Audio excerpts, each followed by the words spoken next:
Tribe Off-Road.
Hey everybody.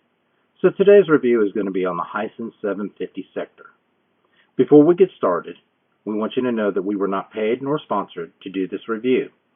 As in all of our reviews, these are items that we have personally used, purchased, or tried to make sure that we give you a clear and honest review. So a couple of years ago, we had purchased a side-by-side to use around the house and go on rides. Also, a couple of friends had purchased the same type of machine to use around their farm, riding, etc. In this review, we will cover the good, the bad, the ugly, and the nightmarish points of this machine. So with this being said, let's start with the good. Selling points. First was the cost. And when I say cost, I mean the machine was a minimum of $5,000 cheaper than other machines. Also, the availability. Was able to purchase the machine, take it home, and begin the adventure all in the same day. It already came with a windshield, a roof, a winch with a wireless remote, and a hardwired. Finally, it had the road kit, meaning it had turn signals, a horn, emergency blinkers. All these items were already installed and ready to go straight off the lot. Another good point was the body style. It is very similar to the Honda Little Red. Great style, short wheelbase, able to get in and out of tight places easily. So starting from the ground up, the tires, 14-inch, they handled great in all different terrains, on-road, off-road, sand, mud, ice, etc. They perform perfectly. The suspension. Previous reviews, people had said that the suspension on these machines was completely inferior. The tubing was not as thick as on other machines, and it was not as durable. In our review, we found that their claims were not true. Ours just as big as other machines and performed just as well. The shocks. After some advice from shock therapy and proper tuning of the shocks, they rode very nicely. Not as good as some racing shocks, but the travel was good, the ride was smooth, and the ride height was excellent. Stability, it handled great. No heavy tilting or other issues. The machine was solid. Width was perfect, especially for the woods or in tight terrain. The width of the machine is actually compatible to the Kawasaki Teryx 4. The ride height is actually higher than a stock T4. Has a dump bed, great for hauling wood or extra gear out on a ride. Also made it nice and easy to access the rear end and the back of the engine. The instrument cluster. This thing was amazing. The gauges showed everything from water temperature, speedometer, headlights, high beams, which turn signals on, four-way flashers on, RPM, etc. The preset rocker switches and the USB and cigarette plugs were all strategically placed, which made this nice, especially when you're out driving. The steering column. The steering column was also very nice because it had a tilt wheel. This made it more comfortable for if somebody taller was driving or somebody shorter, they could actually adjust the steering wheel to their comfort. The engine. Here comes the double-edged sword. It has good, bad, etc. Right now we're going to cover the good. It's placed under the bench seat and under the dump bed. This made it easy to access the motor, and it also made it a quieter ride. The other issues with it we'll cover here in a little bit. Craftsmanship. Overall, body, suspension, tires, everything but the engine, I was very happy with, and it held up to all the riding that was done. Serviceability. As far as servicing or preventive maintenance on your own machine, it was nice. Easy to access, to include. It had lube zerks for all the suspension and drive shafts, so that way you could lube your machine before every ride. So now it's time to cover some of the bad. As stated, it had 14-inch wheels. These wheels were steel, which of course are heavier than the aluminums, and the bolt patterns on the wheels would not fit anything but this machine, which could be slightly aggravating. If you were out and you had to do even a minimal drive out on the road, the tires wore very quickly, especially in the rear. The shocks.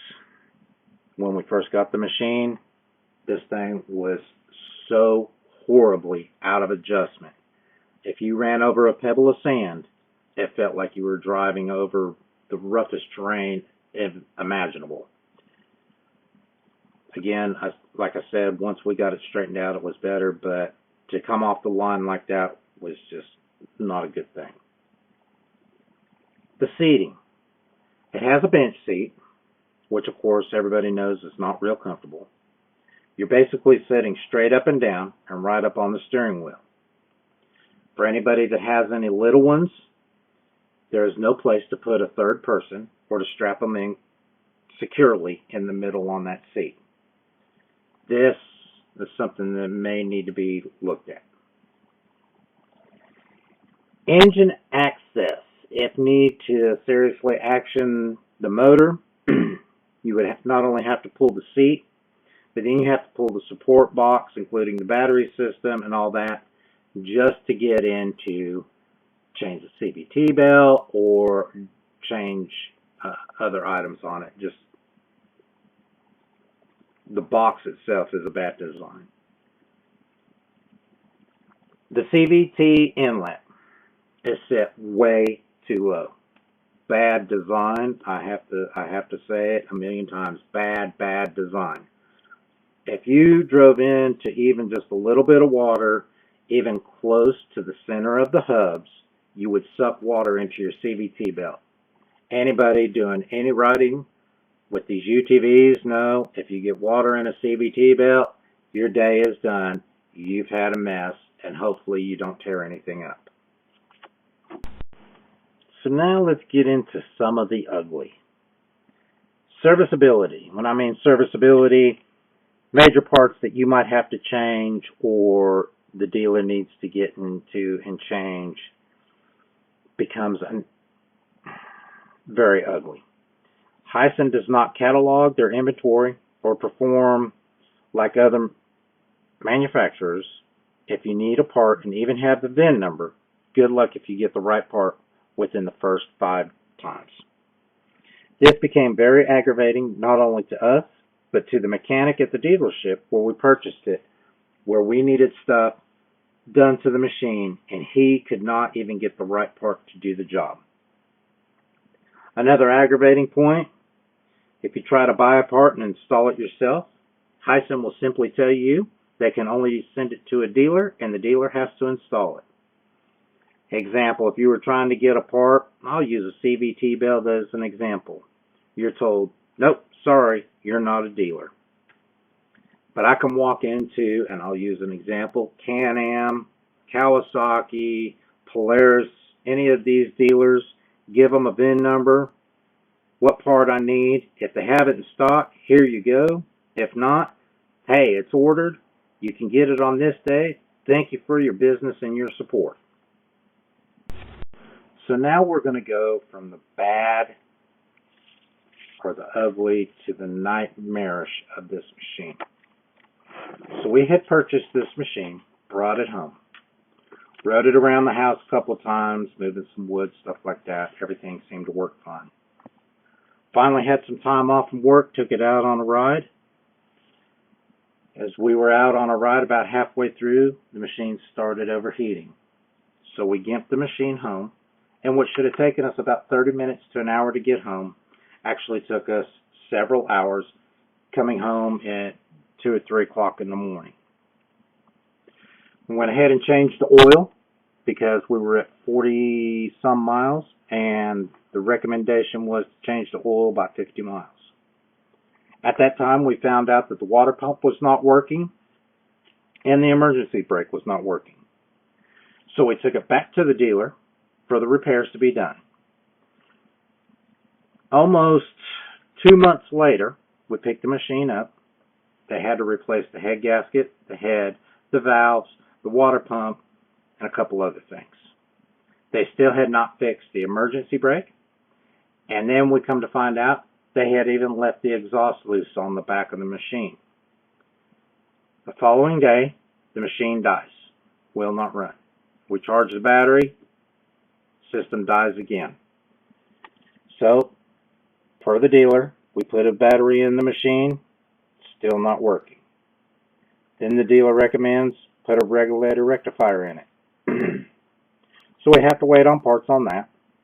Then we finally get it put in, still not working, and transmission is slipping. Found a bad battery cable, repaired it, got everything fixed with that. Transmission was still not pulling. Checked the dry clutch and the CVT belts. Dry clutch was good. Went ahead and changed the CVT belt just to be safe. Trans was still not pulling. They advised that the wet clutch had failed and multiple failures. Went back for that so they could repair those.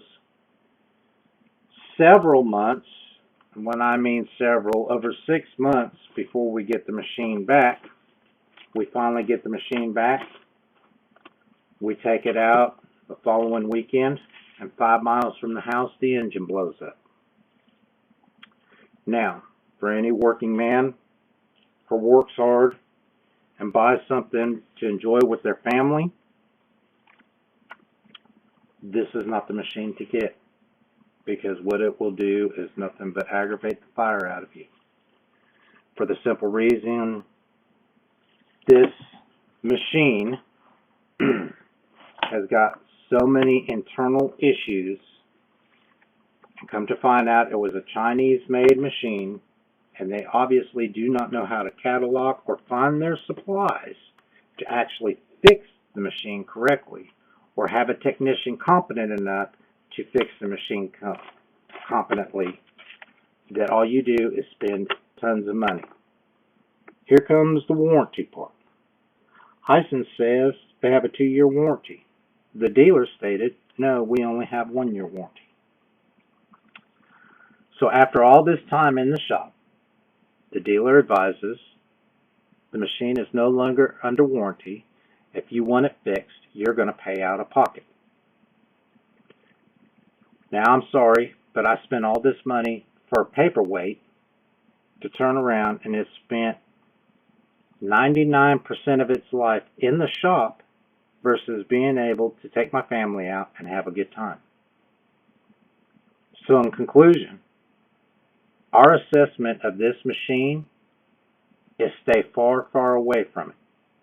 Unless you have tons of money to just buy a machine and every week turn around and put a motor or rebuild a motor in it, it is not worth your time, effort, or money, or your family's sanity. Being towed home at 2, 3 o'clock in the morning with a little one is not a good. It's not a good time for anybody. Being stuck out in the cold with a little one is not a good time. So again, our advice is on this. There are good points with this machine. They have made improvements to these machines. However, for anybody who is looking at getting into riding side-by-sides, please, please, please stay far, far away from these machines. It will ruin your enjoyment. It will ruin your bank account. And it will ruin your thoughts and plans of having a good time with your family. I hope this review helps you. You all have a wonderful evening. Thank you for watching Tribe Off-Road.